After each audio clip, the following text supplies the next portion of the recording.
సీమలో micro irrigation. ఎందుకంటే ఈరోజు రాయలసీమను నీళ్లు తక్కువ ఉన్నాయి. అలాంటప్పుడు 1 ఎకరాకు వాడే నీళ్లు 2.5 ఎకరాలకు వాడొచ్చని మైక్రో ఇరిగేషన్కి ప్రాధాన్యత ఇచ్చాం. ఆర్థిక ఇబ్బందులు ఉన్నాయంటే 90% సబ్సిడీ ఇచ్చి ఇక్కడ ముందుకు తీసుకుపోయామని చెప్పి కూడా నేను మీకు తెలియజేస్తున్నా. ఈ రాయలసీమలో ఈరోజు బ్రహ్మాండంగా అభివృద్ధి అయిందంటే, హార్టికల్చర్ వచ్చిందంటే, ఆదాయం పెరిగిందంటే దానికి కారణం ఎన్డీఏ తెలుగుదేశం ప్రభుత్వం తప్ప వేరే వాళ్ళు కాదని చెప్పి నేను మీకు తెలియజేస్తున్నా.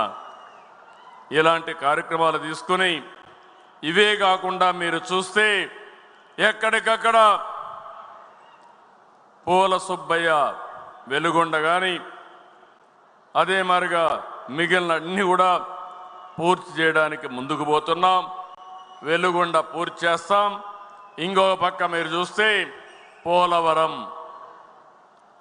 పోలవరాన్ని పూర్తి చేసే బాధ్యత తెలుగుదేశం ప్రభుత్వాన్ని, ఎన్డీఏ ప్రభుత్వాన్ని.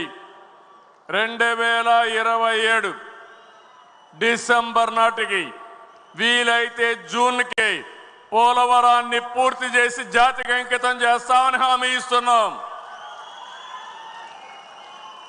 అది ఒకసారి అయితే దాని తర్వాత ఏం చేయాలని ఆలోచించినప్పుడు పోలవరం నుంచి బనకచెర్ల వరకు నీళ్లు తేగలిగితే పెద్ద చరిత్ర. చాలా డబ్బులు అవుతుంది, 80,000 కోట్లు కావాలి. అయితే నా ఆలోచన ఎప్పుడు కూడా చిన్నగా ఉండవు. ఎట్టి పరిస్థితుల్లో పెద్దవి చేసి ఈ చరిత్ర మార్చాలనేది నా సంకల్పం. కేంద్రంతో మాట్లాడా, వాళ్ళు కూడా ఇంట్రా రివర్లన్నీ రాష్ట్రంలో నీళ్లన్నీ అనుసంధానం చేయమని, నదులు అనుసంధానం చేయమని కేంద్రం కూడా ముందుకొచ్చే పరిస్థితికి వచ్చారు. వాళ్ళు ఆమోదించే పరిస్థితి కూడా వస్తుంది, రావాలని ఆశిస్తున్నా. దీనికి 3 ఫేసెస్ కింద, 1 పోలవరం నుంచి కృష్ణా నదికి నీళ్లు తేవడం, 2 కృష్ణా నది నుంచి బొల్లాపల్లికి నీళ్లు తేవడం, 3 బొల్లాపల్లి నుంచి బనకచెర్లకు నీళ్లు తేవడం. 3 విడతలుగా ఇది వచ్చే పరిస్థితి వస్తుందని చెప్పి కూడా నేను మీకు తెలియజేస్తున్నా. ఈరోజు ఈ 3 జరిగినప్పుడు రాష్ట్ర ముఖ చిత్రమే మారుతుంది.